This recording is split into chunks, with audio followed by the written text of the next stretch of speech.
Well, I want to welcome everybody at I think it's our fifth or sixth session tonight, yes, for Chaplaincy Level 3, Community Services Chaplaincy, and I want to welcome special guest of ours here tonight, by the liking of Dr. Jake Popejoy, and I think on your screen he's on your far left, he's the guy with the little hair on the top, but he's got the red suit.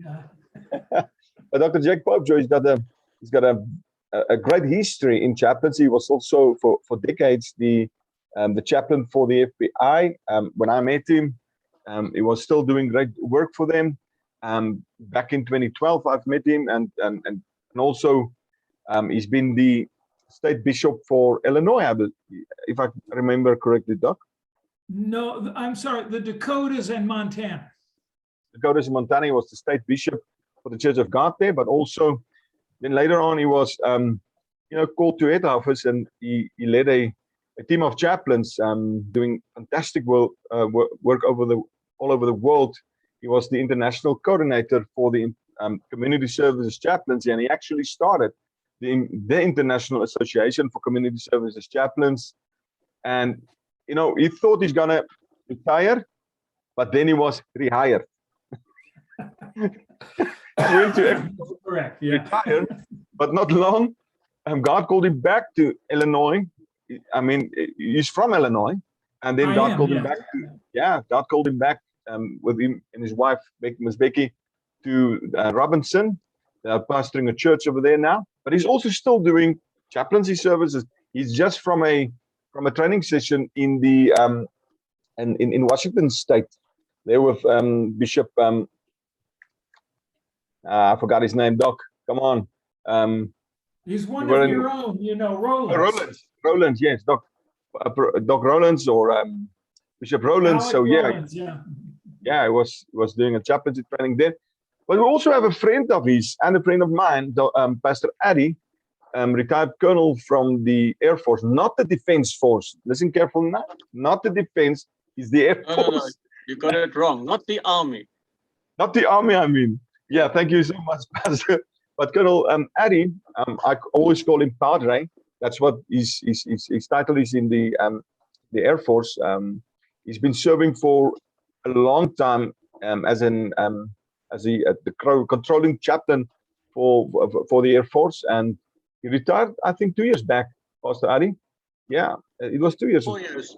It's 4 years now. My goodness. So, and you still look so young. But I think it's the light. I think it's the lightning that's doing something for you. But anyhow, Pastor Addy has also been a treasure to this church, body, and especially to the chaplains board for the Full Gospel Church of God. He's been a real blessing. And even for myself, these two men on the screen here with us tonight, they've been the greatest mentors in my life, and I love them. Back to the moon and back. So yes, they've got big hearts and open hearts for chaplaincy services. They've got a vast amount of experience. I cannot even go there tonight. It will take us too long to mention all of the experience these two gentlemen have. Now, Pastor Addy, I would like to give you the floor, if you don't mind. He's gonna share with us an open and for sharing the word of God as well as in prayer.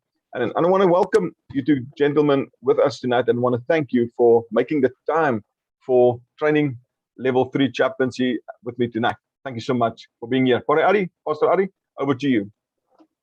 Thank you, Mona. And once again, just officially, Jake, good to see you, and awesome to hear you're still working. And thank you for the introduction, Mona. It's really a privilege to be part of the CSC. I think initially with right back, Jake, I think you and we met there in Cape Town when Pastor Stafford, and our current moderator, started initiating the CSC in South Africa. So we come a long way back, but thank you for that. Thank you for the opportunity. I want to share a very short little thought, especially in the times that we're living in. And I think maybe I should title the little thought, Every Bad Experience Has a Good End. And the thought I was taking is from 2 Kings 5, verse 15, where you have Naaman and the slave girl, who both find themselves in difficult situations. The slave girl, the Israelite, she is a slave girl. And Naaman is sick. He's dying from leprosy.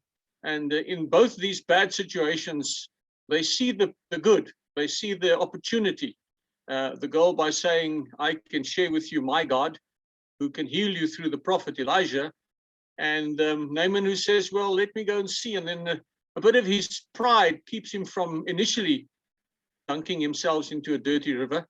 But listening to the prophet in the end brought healing. And the thought is that that finding good can be a challenge in bad experience times. But let's look for the good. Let's find the good, because the good will always not just win, but also be victorious over that which is bad.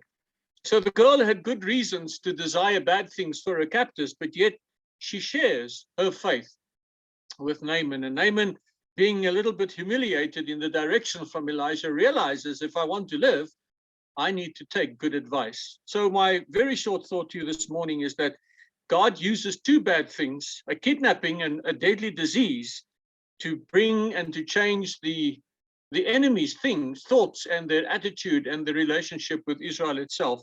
So 2 Kings 5:15 says, now I know, which is Naaman after his healing, says, now I know that there is no God in all earth except the God of Israel. And there's a little poem I'd like to share just before we close, which says, his purposes will ripen fast, unfolding every hour, but bad may have a bitter taste, but sweet will be the fragrant flower that eventually is victorious. So God is the master of turning burdens into blessings. And I want to make that as a last little remark. God is the master of turning burdens into blessings. Shall we pray together? Lord, what an awesome privilege to invite you into this very special session. But not just that, Lord, inviting you into the lives that these men and women after training will touch. And specifically, Lord, them who find themselves in bad experiences in ministering and counseling, could share with these who they need to, who they turn to say, God will turn a burden into a blessing. Give us the courage and the calling and the enthusiasm to never stop with this great work of which we have called and have made a desire in our hearts to follow and to live by. This is our ethos, Lord, to hear your word and preach it far, far away from just our own congregations, but in the community where there are hurts and where there also is bad experiences. Teach us, guide us. Bless Jake as he also ministers, Lord. Touch him, and may it be not just a blessing in teaching, but a blessing in mentorship. And Mornay, for his great work also, Lord, may we see the fruits of patience and dedication as the Lord multiplies that which he has called us to do. This I ask and pray in Jesus' name, and I thank you, Lord. Amen.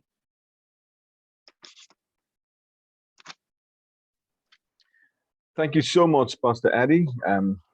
Thank you so much for being here tonight. It means a lot. You're also welcome to stay on board if you would like to.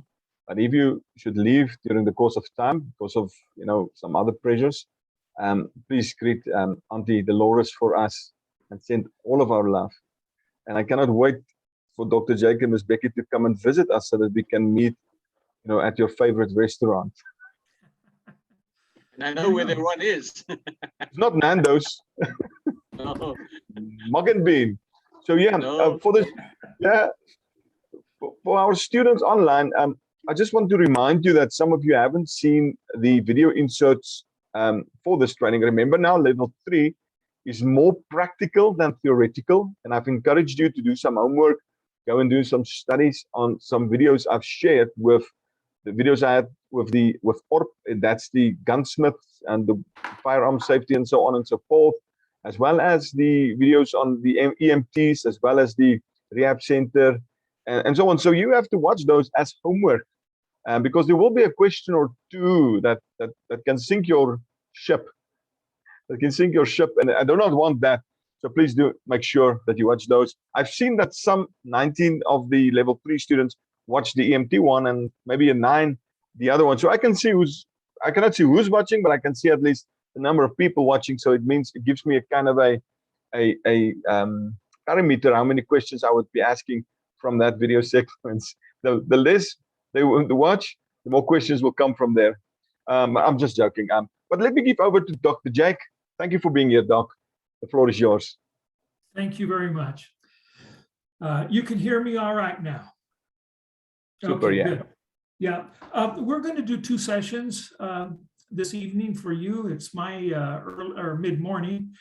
I would like, however, to say one of the sessions has never been taught in a level 3 because it speaks to issues after COVID.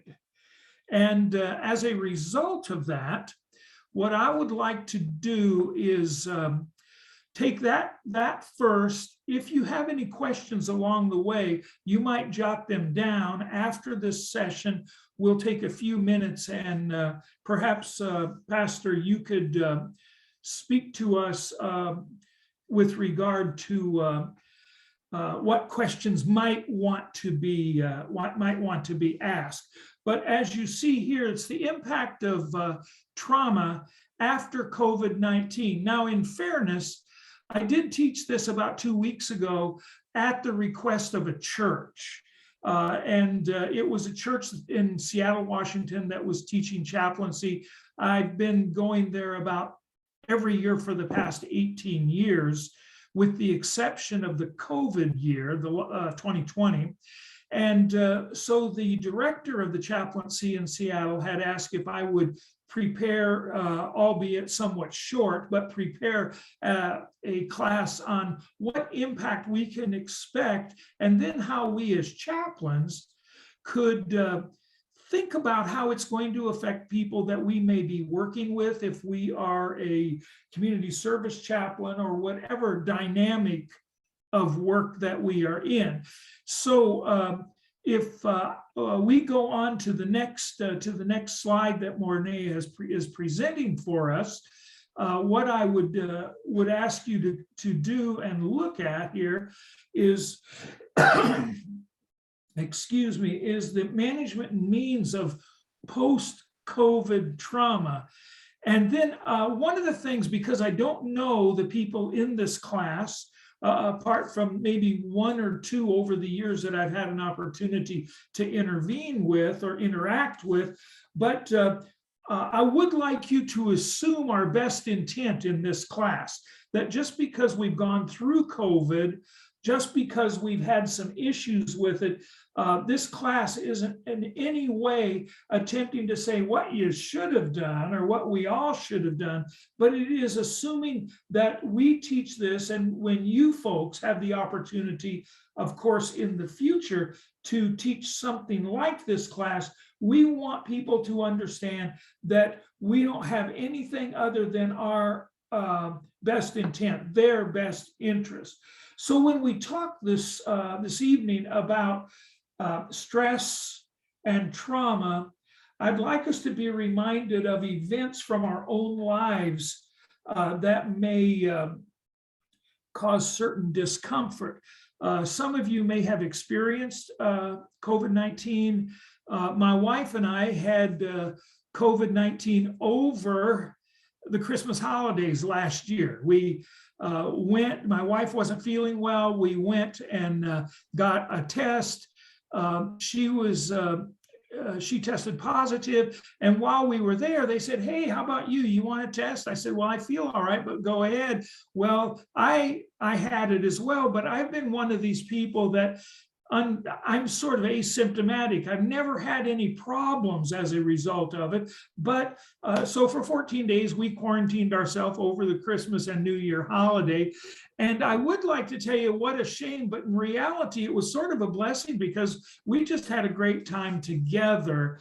But nonetheless, we would have liked to have been with some family. It didn't work out for us that way. So before we move on, please assume that if there is anything you see or hear that causes some discomfort or concern or uneasiness, it wasn't meant to be that way.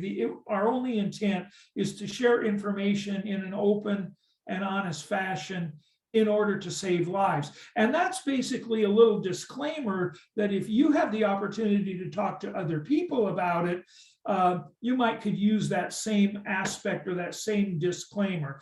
If I'm glancing to what I think is probably the left on your screen, it's because I've got my other computer set up so I can likewise look at any additional notes that I have with regard to this.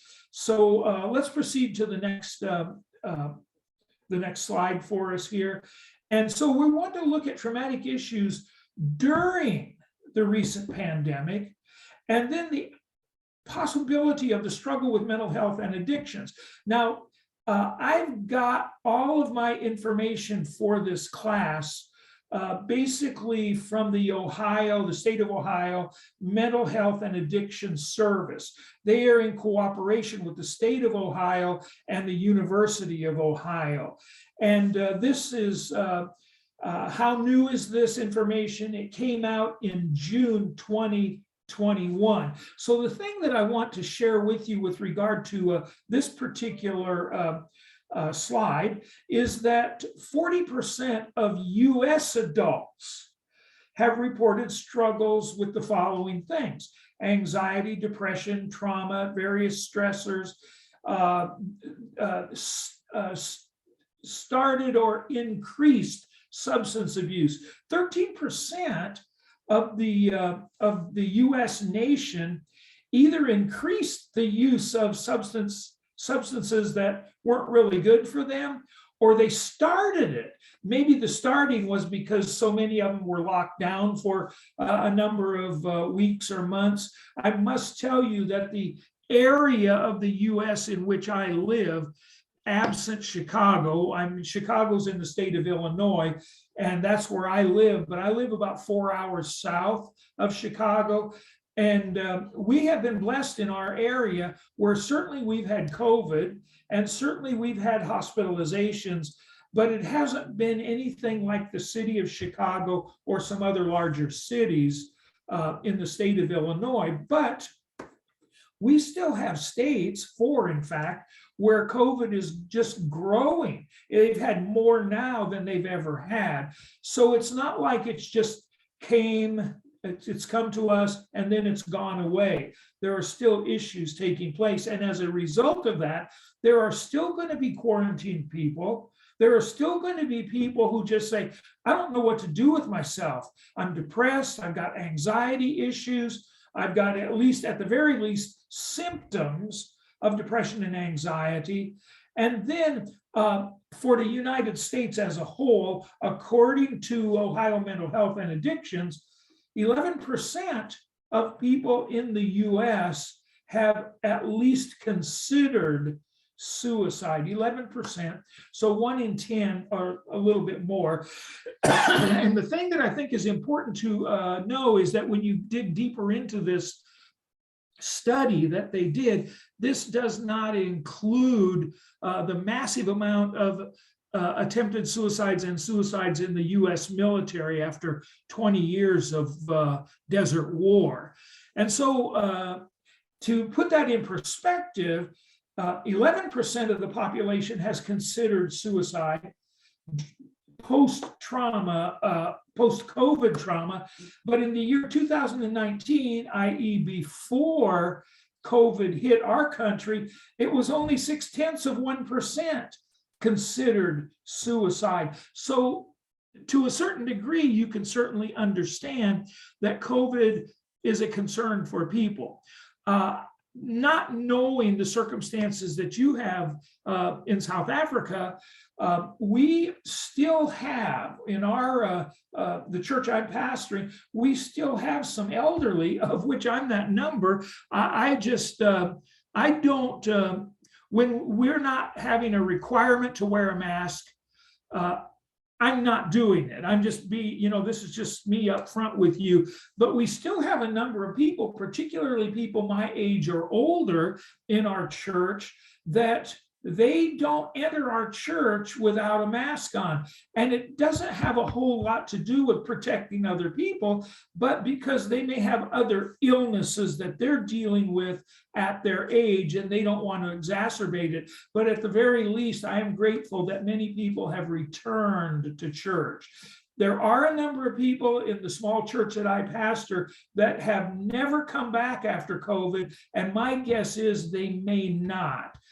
So many of them are older, and I think the fear of COVID is one of the after effects or of one of the symptoms of post-COVID trauma. So Mornay, if you'd advance us here, please, to CDC. Now the CDC is the United States is the Center for Disease Control. A lot, not everyone, but there are a lot of countries that, of course, that have their own Center for Disease Control, but many times they default. In other words, are they all saying the same thing? I think this is about causing the least amount of confusion worldwide as possible. But with regard to the Center of Disease Control, according to the Ohio study that I mentioned earlier, essential workers reported much higher incidence of trauma, anxiety, depression, and substance use than non-essential workers. And of course, they got a lot of their data, the Center for Disease Control got a lot of their data from the Ohio study that was mentioned earlier. Roughly, not precisely, but roughly 1 in 5 essential workers said they seriously considered suicide in the past month. Now, keep in mind when that was. The study was released in June of 2021, but even now, all of these months, a year and more later, there are still essential workers. It's crossed their mind. Is this really worth it, this life that I'm living? Is it really worth it? Well, you and I, as community service chaplains, we have a task here to convince people their life is valuable. This is an important issue we're dealing with. And while COVID is real and people have died, and there are other people who have become ill and very ill, we have to be able to know within our task as a chaplain, that life is still worth living. And so this 1 in 5 people who seriously consider suicide, that is 3 times the number of present day non-essential workers. Now, I have to tell you, I am not altogether sure, I'm being honest with you, what a non-essential worker is. I'll give you an illustration. People who pick up our rubbish have not been considered in this country non-essential, or have not been considered essential workers. But the more rubbish that lays on the side of the road, I can only believe they must be essential workers, because that's only going to cause disease and things of that nature. So I don't know what your list in RSA is for essential workers, but we have a number of occupations in the United States that aren't considered essential workers, and I'm not sure why not, because of the way that ultimately everybody's important, and the jobs that they do keep our society going. And that's why we do chaplaincy, to minister to all sectors of our nation and all sectors of employment. Okay, Mornay, please advance if you will. Now, there is an aspect, and this is a little bit, I'm going to say, you may not agree, and I don't mean that like you're going to be hostile about it, but you're going to think about it and say, I'm not sure how I see that in the same way that that Jake Popejoy sees it. Collective trauma in our communities and the various people groups are going to have a different way of looking at COVID. So we can be armed with all of the information we read, the information we study, information that we gather from radio and television in particular, but each individual community and people group are going to see COVID a different way. For example, I'm in a rather strict state, Illinois, for if they say wear a mask, if the governor says wear a mask, we're all supposed to wear a mask. If the president says wear a mask, then the governor is going to say wear a mask. If they are of the same political dynamic. But the county, excuse me, the county and the city in which I live, all of the stores say you cannot enter this store without a mask, but when you go in, nobody wears a mask. Not the employees, not the visitors, not the people that are going to buy. What I'm saying is, I'm not saying this is right or wrong or right. I'm simply saying that people groups, and these people groups don't have to be different shades of color. They can be different. They can have different thought processes. They can be farmers like where I live, as opposed to city dwellers and work in tech industries. Different people groups look at COVID a different way. So when we're trying to help people that may be suffering from some aspect of COVID or post-COVID, and because we're talking about trauma, when we're trying to assist them, it behooves us as chaplains to keep in mind from what people group they actually come from, that they come. So as COVID-19 and the different variants, I don't know how many variants that you have gone through in South Africa. We've just gone through COVID-19 and the Delta variant, and there's this variant that we hear about, but I don't know of anybody that's ever had it. That's called the Echo variant. They're probably very real.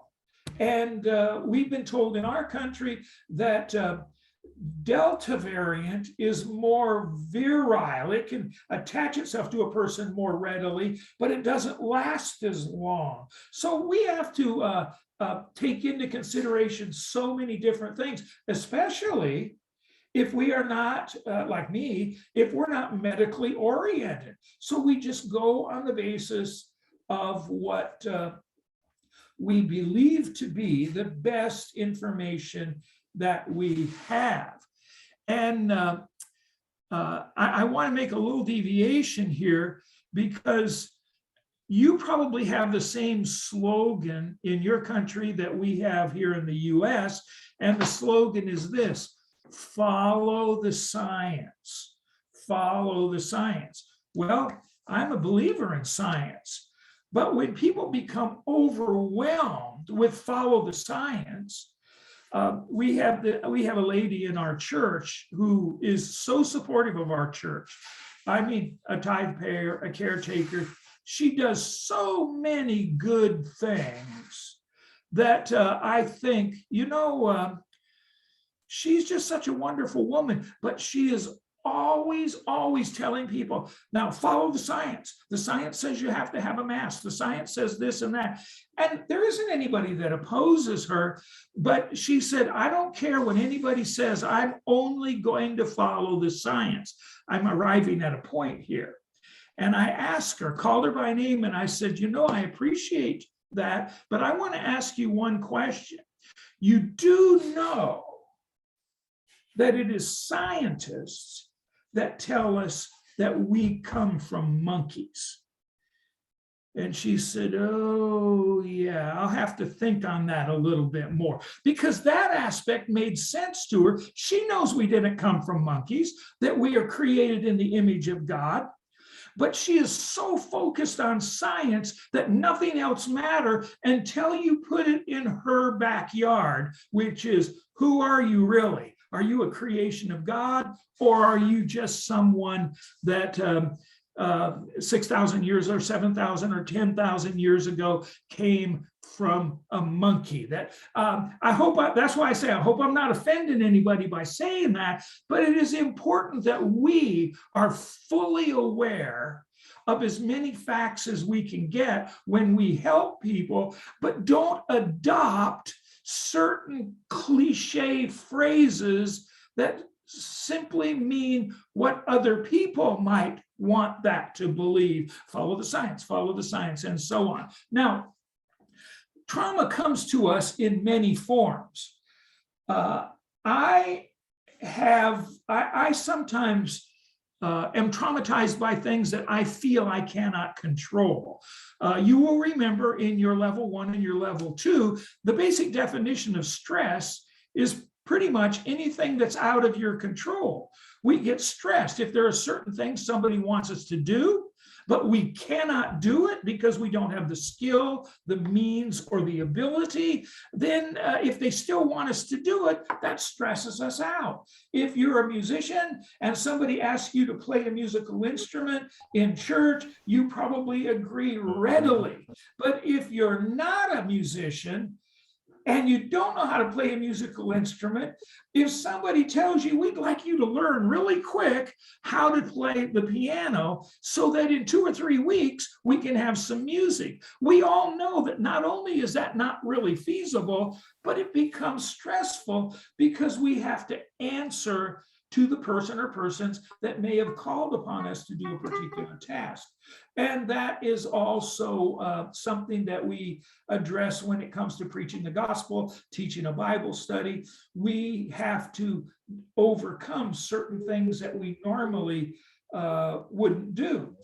For example, public speaking, we're told, and I say that through almost any psychological study tells us that public speaking is one of the most stressful things an individual can do. Well, imagine you as a pastor and your bishop says, I want you to preach in front of 10,000 people this week. We might appreciate the opportunity and the privilege, but you also know that out of those 10,000 people, you are going to be scrutinized over and over and over again for every word that we say. So it creates a bit of stress. Well, let's set that aside for a moment. I'll come back to it momentarily, but trauma comes in many forms. And one of those forms can be death counts. The more people that die in South Africa, the more we just think, what's going on here? Is this ever going to go away? Because back in our mind, we did hear these words. If you'll just lock down for 2 weeks, then it'll start to go by.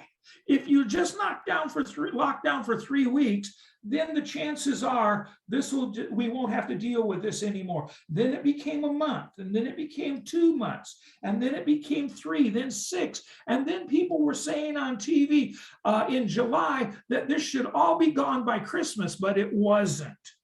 And so we get frustrated with that. And then as we see the death count rise, more stress comes to us because the people within these death counts are probably going to be some of the people that you folks listening here this morning, listening here this evening for you realize I lost a good friend or I lost a family member. So collective trauma comes to us in various and different ways. Now, there's a rapid spread of COVID variants. We've experienced that. We thought we were going to have 2 or 3 different variants at the same time in the US, but it hasn't been that way. But it doesn't mean that it's not that way in Italy or other parts of Europe. My daughter lives in Germany. One of my daughters lives in Germany, and they're still locked down. They can still only do 50-50 in church. 1 week they can go, the next week they can't. That's based on the size of their church, of course. And so they think and the same way with going to the grocery store. On certain days they can go, other days they can't. So the issue is, when is this ever going to stop? And this creates trauma that you folks are trained in. You know crisis intervention and crisis trauma. Now, the tragic stories of suffering and loss never leave us.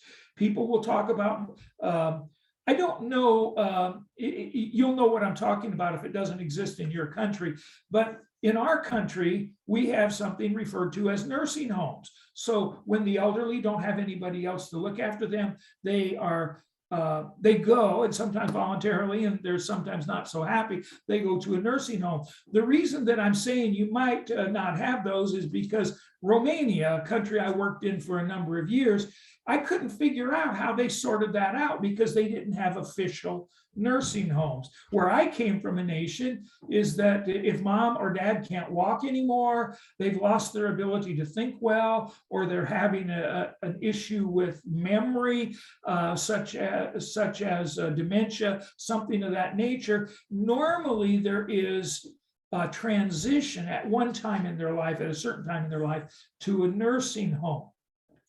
And so we've all experienced certain tragic stories where people during COVID have been in a nursing home. I recently put my mother, and I say I put her there, she asked to go to an assisted living home because she doesn't live near any of us. We live I'm four brothers, and we all live hours and hours away from her. So when we do go visit her, she says, there's going to be a time I'm not walking well anymore. Maybe I should go into an assisted living home. So we take her. She goes to an assisted living home. And when she was unable anymore to be ambulatory, and we didn't fear that something would go bad if she was living alone, like catching the house on fire or something. So she goes to a nursing or to an assisted living, and then within weeks, she has some spells where she had lost consciousness. We thought maybe she'd had a stroke, but she didn't. The doctor said they weren't sure what it was. But we had to make a transition to a nursing home where she'd get 24-hour care. Well, the first time we wanted to go see her, we wanted to drive these many hours, get there, only to find out when we get there, they won't let us in to see her. Well, my mom's stressed because she's in the nursing home, but we're stressed because we were told, and it just happened within hours. Once we left home, thinking we could visit her, by the time we arrived, we couldn't. So these are all stressful things. Now, the threats of COVID and the threats of the variants, they bring about certain feelings of lack of control. Even if we're healthy, but we have to deal with what's going on. I can't go to the places I used to go to. I can't visit the people I used to go to. All of these things come about, and we have a lack of control in our mind, in the way we do things, and we have a lack of connection. And once that takes place, there's often a lack of meaning.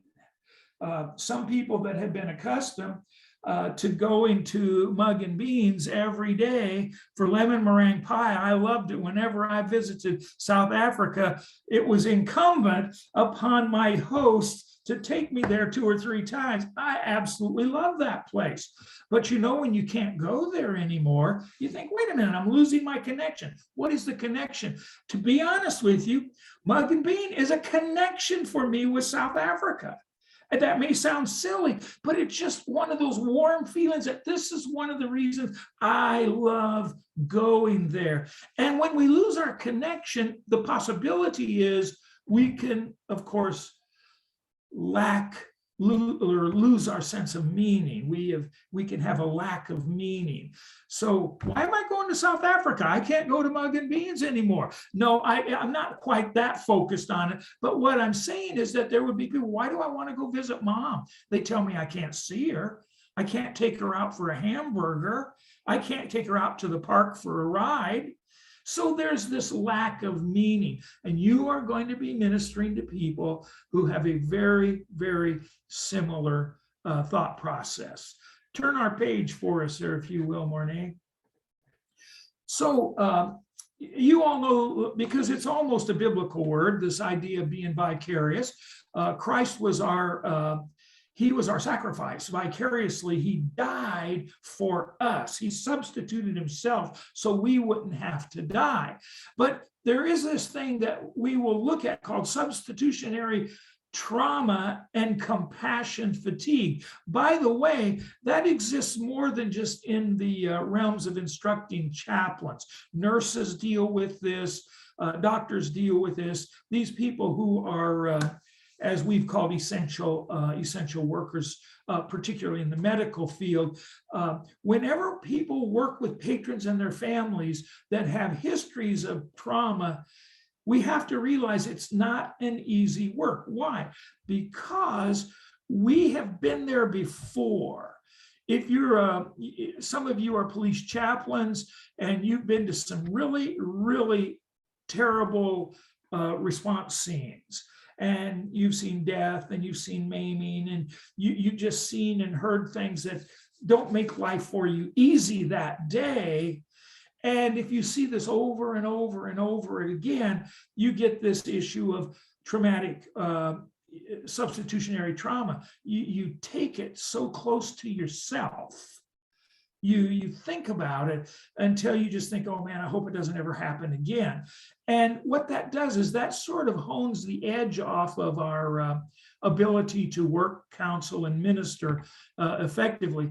And then we start to hear certain things of commonality, which makes it feel exhausting to listen to, and I put it in the quotation marks, the same old story. Now, I don't know when you get to be my age, I'm 71. When you get to be my age, if you have enough wit about you, when you start to tell somebody just in the church lobby, the church foyer, you just right before service starts, sometimes you're interacting with people and you're going to tell them a story. I find myself saying, wait a minute, have I told you this before? Because we don't always remember. And I realize that, with no offense to anybody I know personally, but if people tell me a story over and over and over and over again, it becomes exhausting.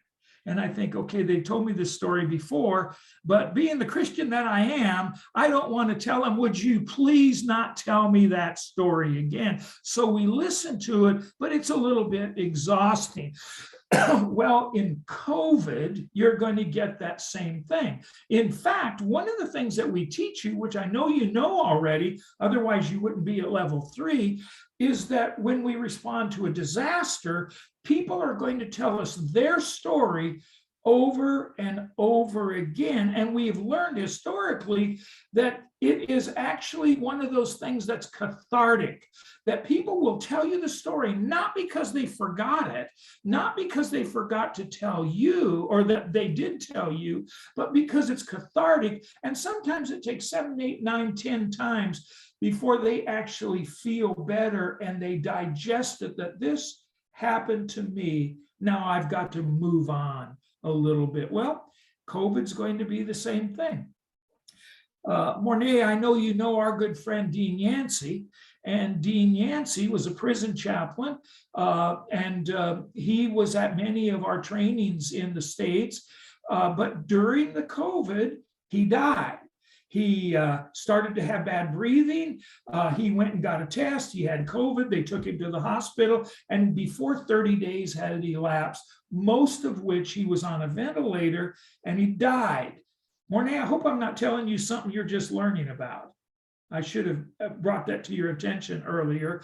But Dean died, and what made things so bad, he's a good friend, that was bad enough, but his wife, Pat, she is absolutely convinced that she gave it to him. And she's got her reasons for being convinced.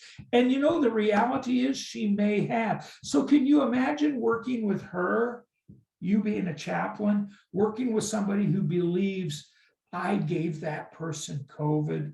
And not only it was a person, but it was my husband or a family member, and they died. Well, Pat's told me that story a number of times, and I'm sure I'm not the only one that she's told that. So we have certain things in common, and we will start to hear, as we have on the slide here, commonality, which makes it feel exhausting to listen to that same story over and over again.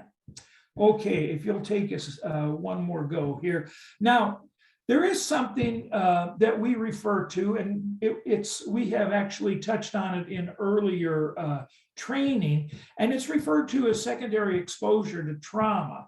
In other words, a police dispatcher sends a police officer to a crime scene, and it may be very traumatic. There may be children involved in it. There may be death involved in it. There can be mayhem or lost body parts, all kinds of things.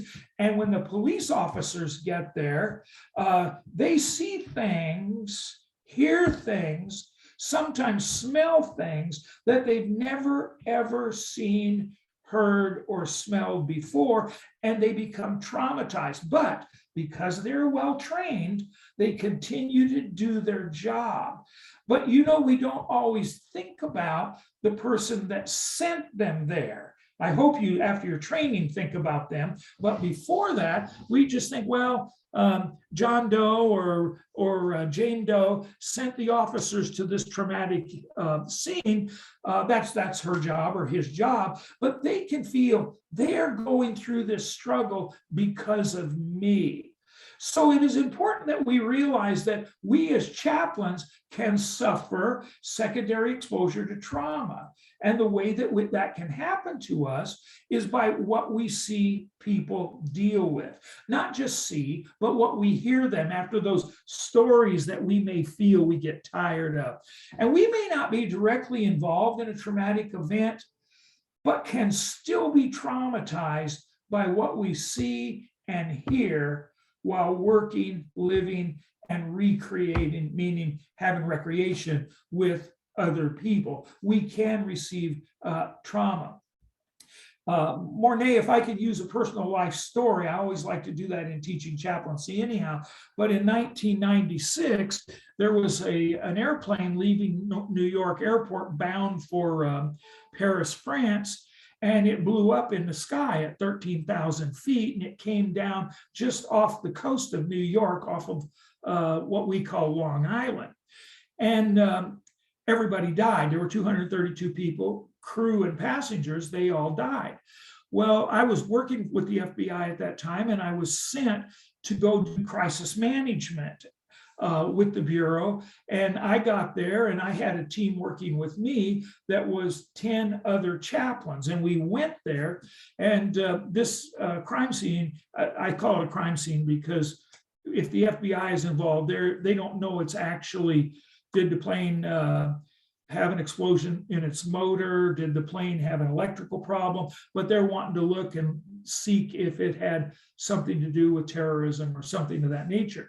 So it was referred to as a crime scene. So we get to the crime scene and we divide up. Some people went to evidence retrieval. Some people went to the morgues. Some people went out in the water where the divers were bringing people up.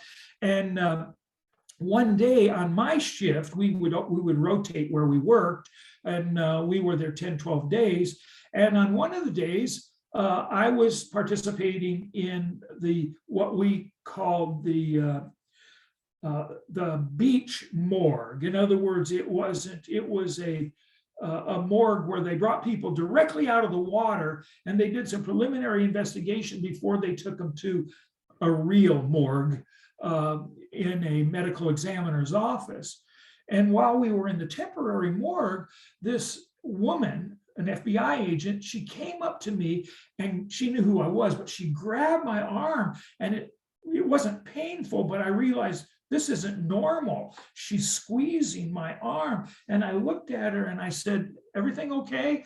And she said, "No." She said, "I've been in the FBI for 7 years, and I've never seen a dead body in my entire life." And so for her, she wasn't on the airplane. She hadn't seen any people dead yet, but they were going to be brought into the temporary morgue. And she just knew she was going to see something she'd never seen before. And so it was traumatizing her already. My point being is that sometimes when we deal with people, even after COVID, we're going to hear some stories, or people are going to tell us things that we may never have heard before, not like the stories that we heard 10 times, but something that could possibly traumatize us. And passing on then to the next slide, which deals with age relational issues. Now, secondary exposure to trauma can be age relational. The last slide we looked at talked about secondary trauma and secondary exposure to trauma.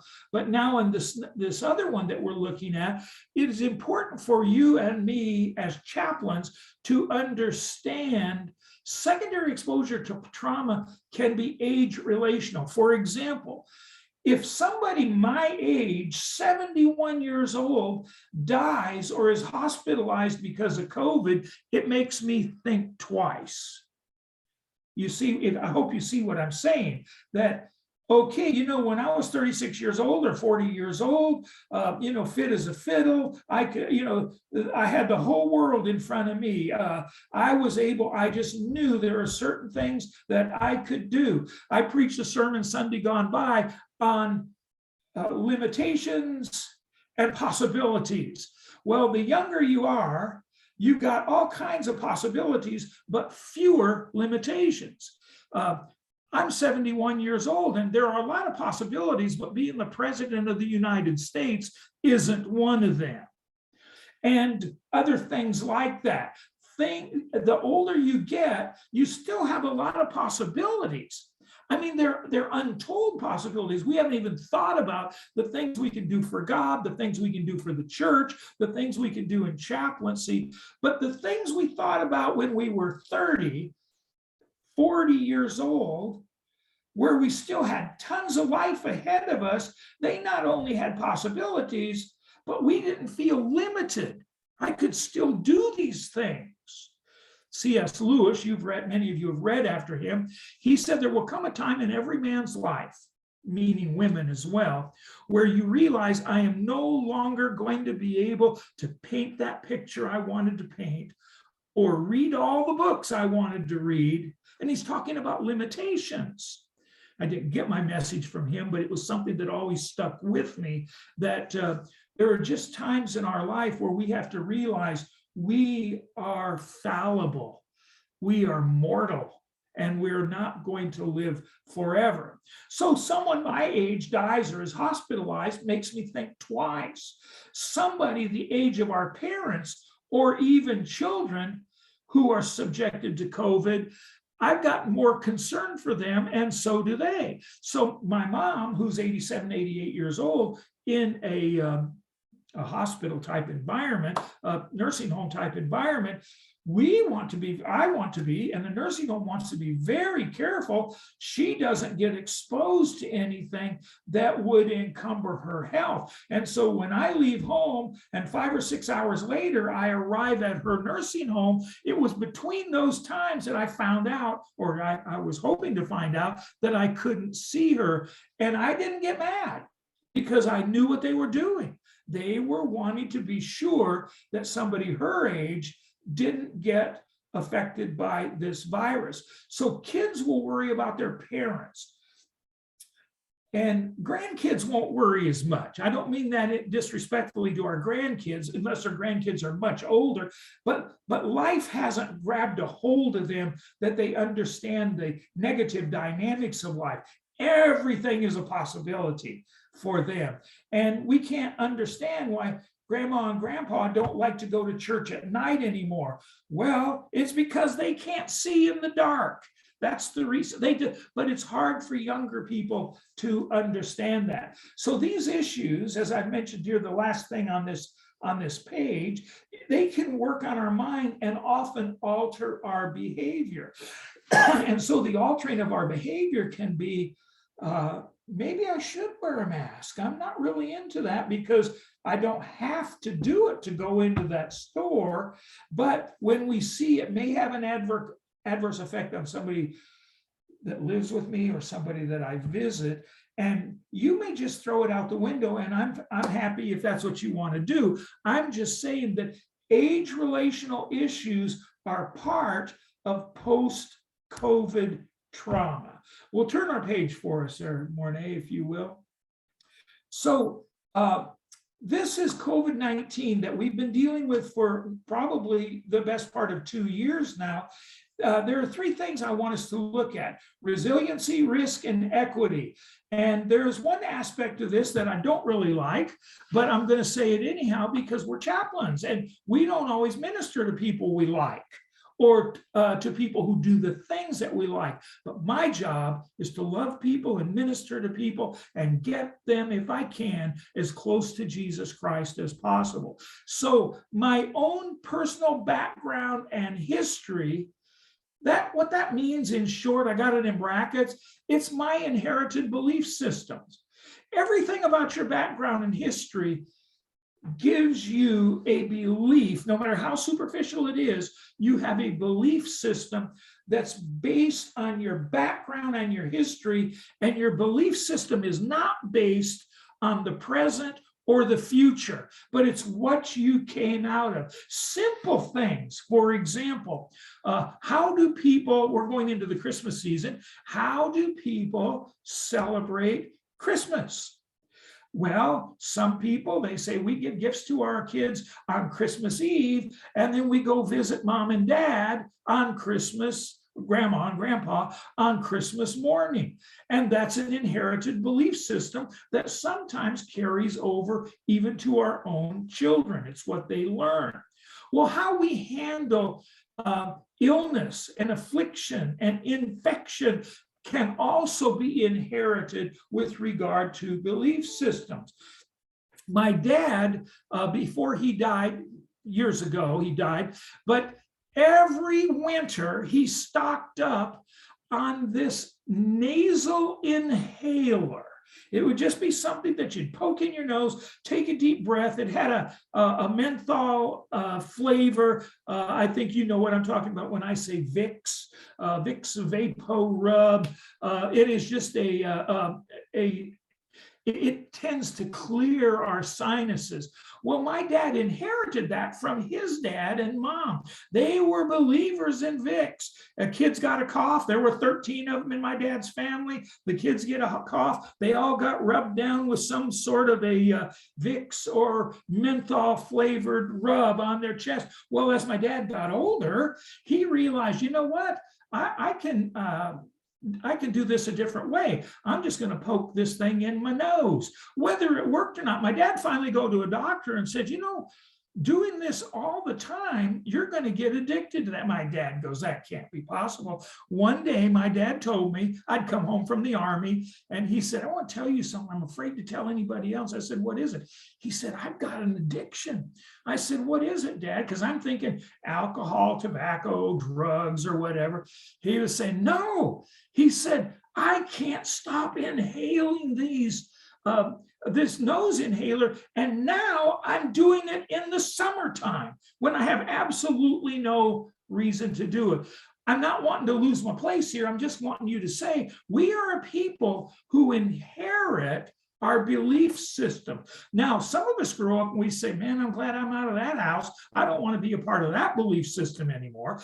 And there are those of us that do that. But by and large, we inherit a lot of our belief system.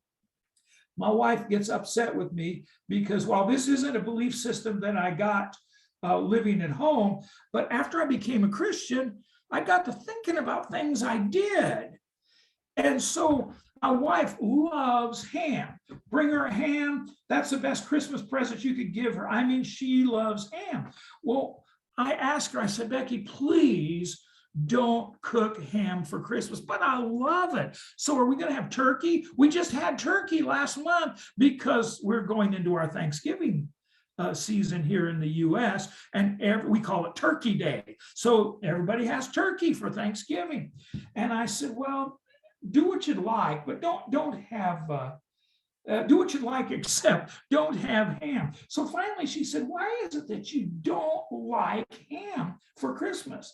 And so I told her, it's my belief system I've gathered over the years. Well, tell me what it is. And I said, I don't think, this is just me, you folks do exactly what you want. But I said, I just can't wrap my head around eating a pig in celebration of the Jewish King of Kings. I can't do that. And it's just something you can look at me and just say, how stupid is that? Probably is, but that's just what I've inherited. But don't think for a moment that people during COVID and after post-COVID, that they don't do some stupid things thinking that that will help them or whatever. So keep this in mind, that we don't make people feel bad when we hear their stories or what they're trying to do.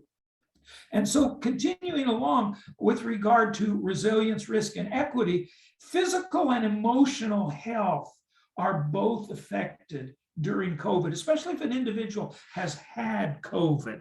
Now, I was one of the unlucky people. I don't really like that word, but I wasn't blessed, I don't think. And that is this, that I got COVID twice. I got COVID March a year ago, and I got COVID in last December. And I'm thinking, you know how people say, why me, Lord? Why did that happen to me? Well, I have to also say that the first time I got it, I didn't know it.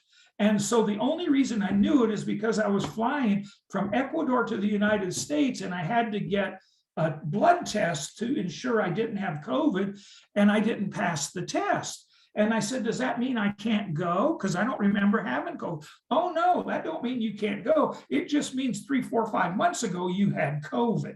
And so I know I had those antibodies, but I still got it again in December. And so what I'm saying is that our physical health is compromised. And with many people, their emotional health is compromised.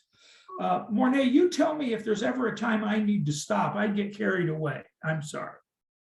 So social support from family and friends. We need that, but do you know not every member of your family is going to believe like you believe, and sometimes that's going to frustrate us. We're going to go visit somebody. It's our closest brother. I mean, our blood brother, you know, mom and dad's second son. And they're going to say, you need to wear a mask before you come into this house. Well, really? You know, the law here doesn't say I have, but you're going to, because you're going to kill me if you don't. These are the way people will think. So social support from family and friends also can change post-COVID. Now, what I mean by post-COVID, we're still in it, but people that may have been traumatized more so than at other times. Also, financial situations will change. People that their shop closes. We had this terrible law put into effect in the US that during COVID, which we're still in, if a person is renting a house, they don't have to pay their rent. Well, you know who loses money? The people that own the house that you're renting from them, or the apartment building or whatever. And it has created great financial problems and disruption for people. So financial situations are frustrating. So you might be the chaplain that talks to somebody that's mad at the world and mad at their government and mad at their governor and mad at their president and mad at their boss, and they're mad at the real estate agent because the real estate agent sold me this. They get mad at everybody. They're even mad at the pastor and mad at God because I am losing money. I don't have any way of making money. And of course, you know what happens when an individual can't make money? They find other means, not always legal, to get money. So we just deal post-traumatic post-COVID trauma. It is a real thing and it affects people. And then the communities in which we live, there are diverse communities. The US isn't the only one with these. You have them probably more so in certain demographics than in the US.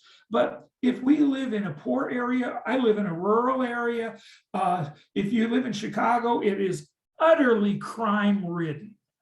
35% increase in murders over the largest year they've ever had in history. And it is simply because people don't work anymore. They've either lost their job, or because the government gives them money for not working, they've lost their job, whatever it is, we've got more crime than ever. And people that are struggling in post-COVID trauma, sometimes it doesn't have anything to do with the virus itself, but has everything to do with what is taking place in our communities. Now, in fairness, and I do believe this, that even though in the US, COVID in vaccinations, people who get vaccinated for COVID, these shots are presently and probably will remain that way at no cost. The government provides those for people, but there's all kinds of other dynamics that go on. Do people have a means to get to where they're going? I'm not feeling bad for people. I'm just simply saying people can always find an excuse if they wish to not be able to do things. But it is true. I think that there is a lot of, even though they may get a vaccination, but they get COVID, the money doesn't stop just there. They have to go to a doctor. And in the country I'm in, there's no socialized medicine. So you pay for your trip to the doctor. You pay for hospitalization and so on. And so rural areas tend to get less COVID because there are fewer people. I mean, I live in a very, very large county. I would say overall, it is somewhere in the neighborhood of maybe 2,000 square miles. What would that be? Like 4,000 kilometers square, more or less. And we only have 4 cities in our whole county. Everything else is rural. And I live in the largest city, which is 8,000 people. So we don't have a big area. So for that reason, we've had less COVID. And then we've got a demographic that says, well, we don't have COVID, so why in the world do we have to wear a mask? And yet there are some people that do live with us in our communities that say, you're not catching me without a mask, just like some of my church members. You're not catching me without a mask. And yet they wouldn't, well, not that they wouldn't, but they haven't caught COVID. But let's go back to what we talked about earlier. They realize they're older. They've got some issues and health issues, they might get it. And so we bless them and believe that what they're doing in their mind and in their thinking is correct, that they don't catch this COVID. And so, Mornay, if you'll move me on to see where I'm at with this. Now, this little graphic here, it just, I'm just wanting, this is one that came from the Ohio study, and it says, and I think this is a really good one, keep your physical battery charged. The little thing, is it on the left of the screen that looks like an empty battery? The left of your screen, and it says you wouldn't let this happen to your phone. Oh my, we live in an age where we can't. If you let that happen to your phone, most of you would say, I knew I should have bought that extra battery charger that I could keep in my pocket, because we rely so heavily. We rely either through social media or our business or our relationships in contact with families. And so the other side is don't let this happen to you either. Self-care during and after COVID must be a priority and not just a luxury that we do. None of you would think, I don't think so, but none of you would think that if your battery in your iPhone or your Android, if it ran down and your phone died, few of you might think it's a luxury, but very few. Most of us would be upset with ourselves. How did I let this happen? When my grandkids come to visit me, do you know what their very first word? Their very first word. It isn't, hey, Grandpa, how are you doing? They're saying, hey, Grandpa, what's the Wi-Fi password? And that is the way they do. That is so important. And they're never going to let their phone run down. They see it. If we could feel that way about our health, it would be really good. Move us along there, Mornay. Now, the pandemic can further affect traumatic stress related symptoms, and the other difficulties attached to COVID. Now, when we have had COVID, or if there is a large percentage of our surrounding population that is struggling with COVID, we are going to be we're going to feel on guard to our surroundings, and we may even feel unsafe. And that is why for a number of our families in the church I pastor, I don't think they're ever going to come back. And if they do, it won't be for a very long time. Because in my personal visits with them, they're either deniers. Oh, no, I'm not afraid of COVID. And I don't care if they're afraid. If they are, I think in a way it's healthy. But I just want to be sure that I'm safe. And I know there are people that come that they may not wash their hands a lot, or they may not use the whatever the goo is you put on your hands, or they may not wear a mask regularly. So sometimes the pandemic that we've been through, and in some places still going through, it affects traumatic stress related to the symptoms and related to the difficulties. So we may want to avoid other people than we more than usually do. My wife and I, we don't have family in this area. We're hundreds of miles away from any member of our family.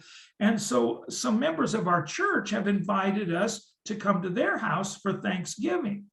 But there was a precursor to that.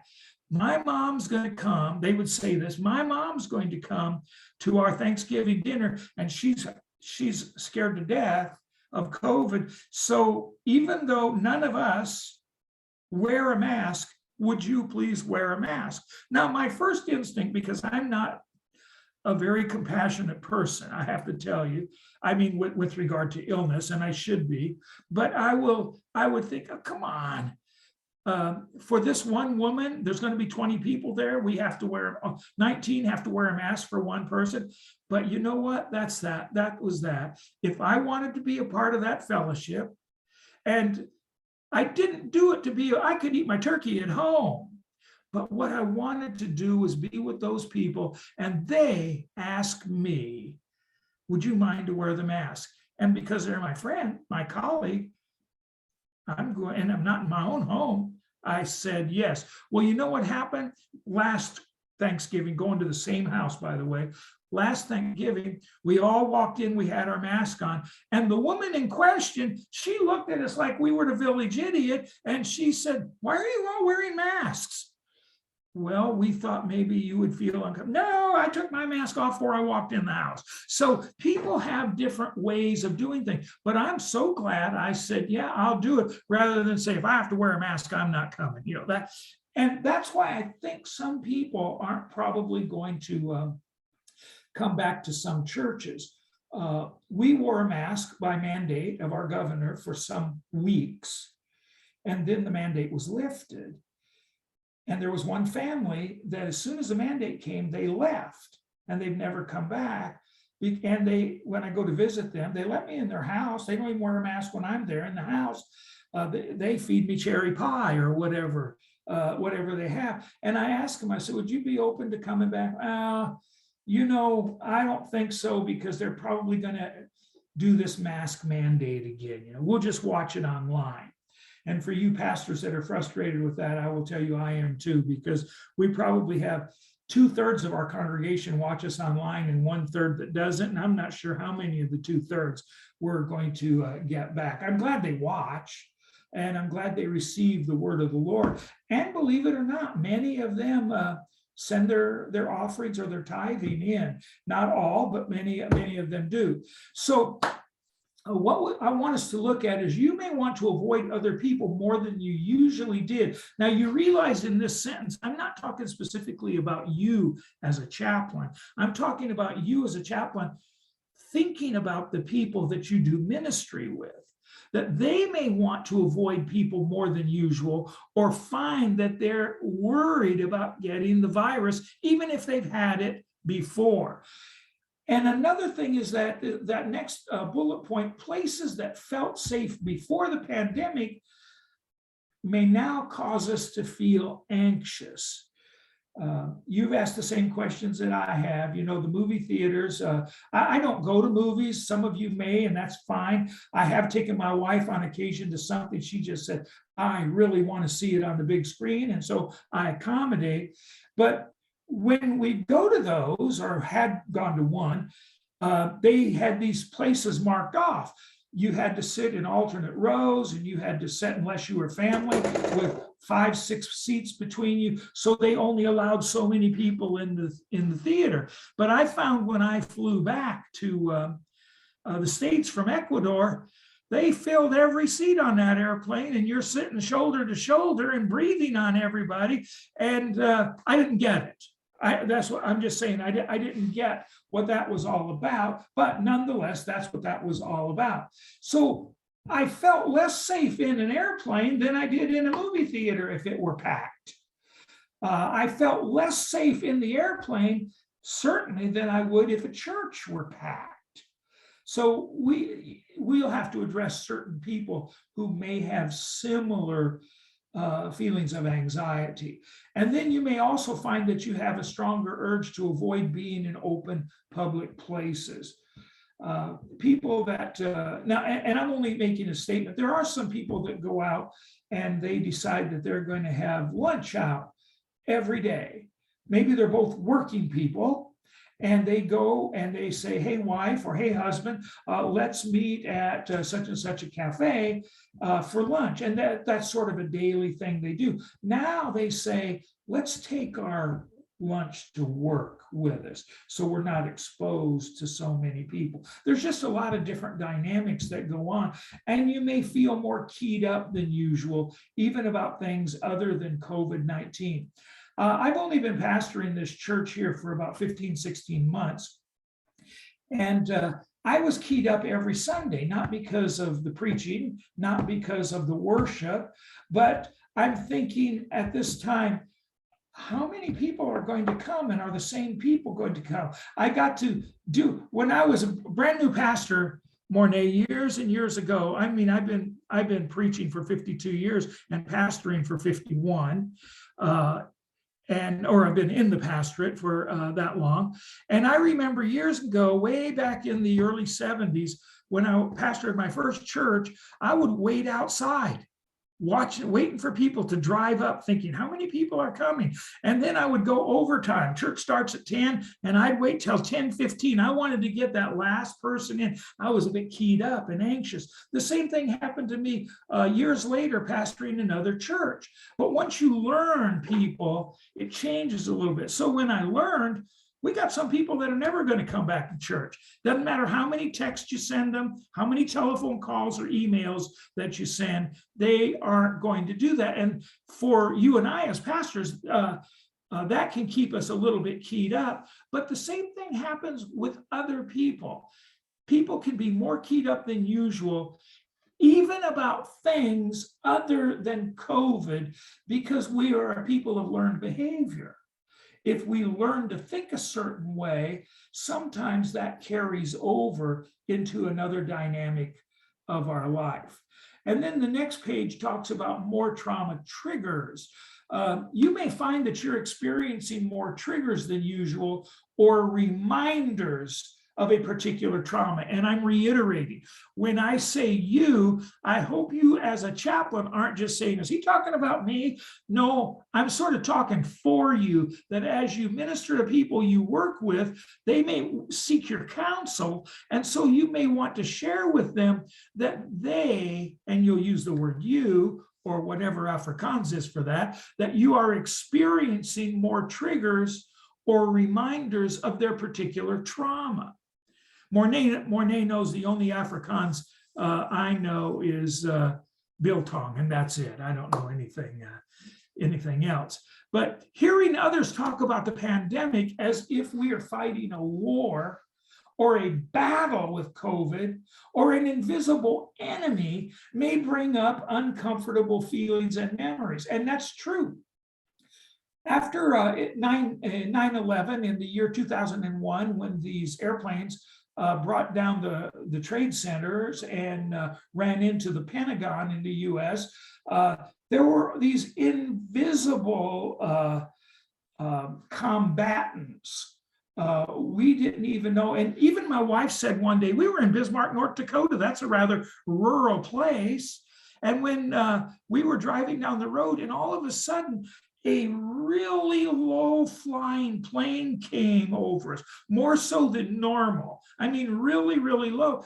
And Becky grabbed my arm and she says, "Oh, Lord, not again," because it was fresh in her mind. Things that we can't see, things that we can't actually know when they're going to happen, they can bring up certain uncomfortable feelings and even uncomfortable memories about our life gone by.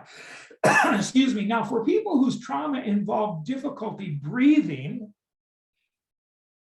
the whole idea of wearing a mask is compounded. If they've already survived COVID, for example, but they had difficulty breathing during COVID, well, then the idea of them putting a mask on can almost make them resentful. And these are things that people may share with you, or you'll help them as a chaplain work through. And so our next slide is not doing things that are still considered safe. This really does happen to people. There may be things that you cannot do right now because of COVID-19. You would know in your country what they might be. Things in our country, I would know what they might be. However, if you find that you're not doing things that are considered safe, in other words, you're allowed to do certain things, but you don't do them anyhow, because you feel a level of post-COVID trauma. And so if I'm not allowed to go to a restaurant and go in and eat at a restaurant, yet there is a restaurant not far from us that only serves outdoor all year, and we get cold winters. Think Johannesburg. We get cold winters, and yet they serve meals all year outside. They don't have an inside seating, and they are very successful at it. But they lost a lot of people, because even in the summer months, because, well, if you can't go to this restaurant, you might not be able to go. And if you can go, is there going to be somebody there, even though they're outside, that may have the virus? That's a possibility. So sometimes people don't do things that normally would be considered safe. So this may be things like taking care of your health, basic needs like shopping or exercising, watching movies, catching up with friends, etc. Just a little personal illustration. Before we left Ecuador, we lived in a community, rather large, 750,000 people. Because it was a few months before we left to come back to the States, middle of COVID. I mean, everybody was wearing everything. They were wearing chem suits. They were wearing all of these suits that crime scene investigators put on, and the shoes and all that. And they wanted to be safe. And some grocery stores were open, but you could only go to a grocery store if you were under the age of 65. Well, I left Ecuador at 70, my wife's 68 at that time, and we think, we can't even go to a grocery store. So what we found is the Ecuadorians would wink at us. They knew full well when we came that we weren't, or we were pushing the envelope a little bit. And so we would go to a grocery store. But then when we went there, we finally found out that two members of the same family can't go to the grocery store. Because if you were to bring COVID in, I don't know what that difference that made, but if you were to bring it in, they just didn't want you, or maybe it was more if you went there and you got COVID, that you wouldn't really have to take it back to your family. You find that 10 days later that you had it. It just was really weird stuff, but that was the law, that was the regulation. And I said that to say this, that we were so restricted, could only go if you were under 65. You had to only go with one person of your family. There were other things. You could only drive your car on if it ended in a certain number, odd or even days, all these things. Well, when we got back to the States, you know what was happening to me? I was asking people, can I drive my car today? Because I was uncomfortable just making an assumption. And then I said, will they let anybody into Walmart? Will they let anybody into the grocery store? And they'd say, yeah, where have you been? What planet are you from? And so for at least a little while, I was sensing a little bit of trauma, like, are they really going to let me do this? So the loss of interest in telephoning or video chatting. Now, believe this or not, I'm speaking culturally now because I don't know the culture of South Africa, but there are all kinds of people that do not any longer want to do FaceTime. They don't believe for 1 minute they can catch anything by doing FaceTime. They're just tired of it. They're just tired of it. So everything has gone to texting, everything. If I don't have to talk to somebody, I'm not going to. So there's a tendency to lose an interest in telephoning or video chatting. And then we're getting closer to the end here, and we'll take a brief break. There's an increase in negative thoughts and feelings. For example, you may think, I can't trust others to do the right thing, or I have no control over anything. Now think about this for a minute. We often don't think about questioning the rationale or the decisions made by friends and family. But there is post-COVID trauma brings with it an increase of negative thoughts. Those negative thoughts, by way of example, can be, I can't trust everybody to do the right thing, or I don't have any control over anything. So I don't really feel comfortable about doing certain things.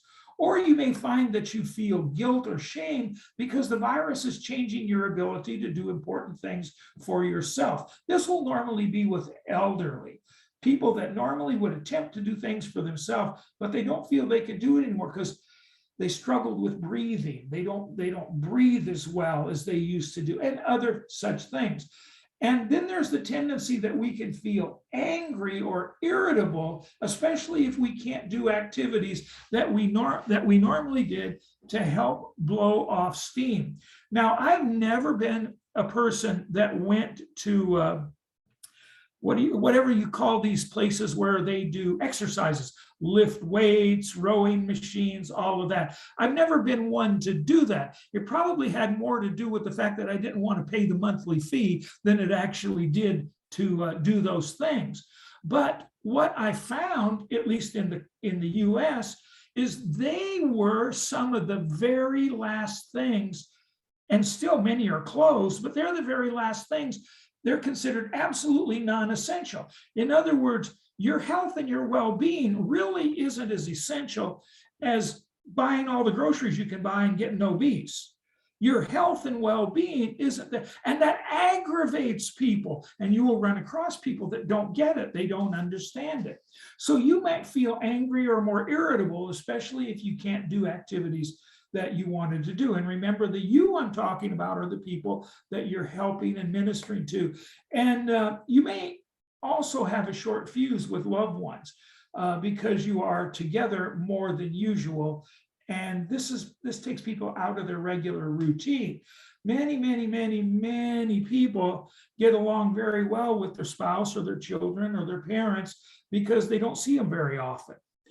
What I mean by that is they might see them daily, but it's only often, particularly as our kids become teenagers. Mine are long gone. My youngest child is 37 years old. And so they're long gone. But when they were at home, there were times when I would come home and they would say, Dad, do something with me. Then they became a teenager and they say, gotta go, Dad, I gotta go. So they've got to leave and do. So we didn't quite get as irritable because we didn't spend as much time with them. And so anything that takes us out of our normal routine can be a bit frustrating. Well, one of the things that took us out of our normal routine is if our boss said, you got to work from home, and told our wife, if she works outside, or your husband, if they work outside the house, that you got to work at home. And I can see that this can be something that becomes problematic. So I try to send my wife shopping every day if I can to do something. I'm just jesting, but people try to find a way to have me time, just some time that they can be alone. Move us along there, please, Mornay. So there are a lot of people who have had problems with sleep. We have a gentleman who's 2 years my senior. He's 73, and he's a member of our church. He's our church clerk. He's a really, really neat guy. Everybody loves him. He cares for people. But he's told me for months now. He said he can't sleep well.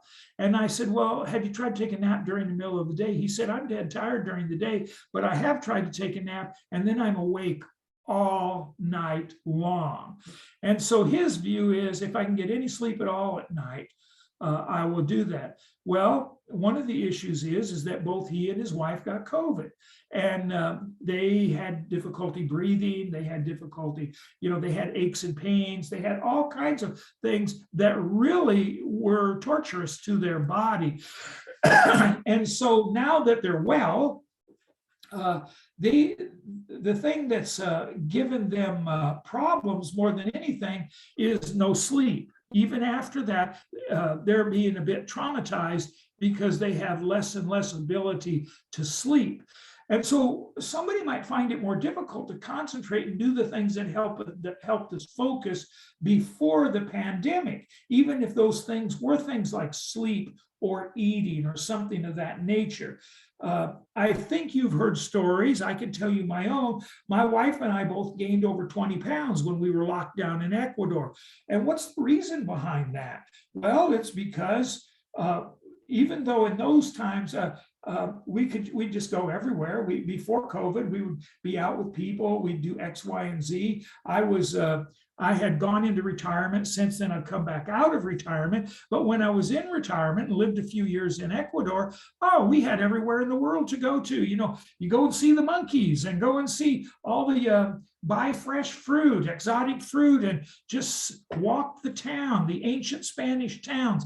And all of that was neat. But then when we couldn't do that anymore, we had to resign ourselves to eating for fun. And that's basically what we did. So the added worry and stress can make it difficult to get good sleep if we can't do the things or feel we can't do the things that we used to do. And we might find it harder than usual to fall asleep or stay asleep if we worry more about our post-COVID symptoms. And especially if those post-COVID symptoms, which generally aren't health related in the strictest sense, certain psychologically they are, but when we just say, I'm getting angrier and angrier with people, I'm getting more and more frustrated with my government, I'm getting more and more angry with anybody that appears to be in authority because somebody needs to do something about this. We had a saying for many years and still have it in the US that says there ought to be a law. And it all comes out of a 1940s, long time before maybe any of us were around. But there was a comic strip that lasted the test of time in local newspapers. And the name of that comic strip was There Ought to Be a Law.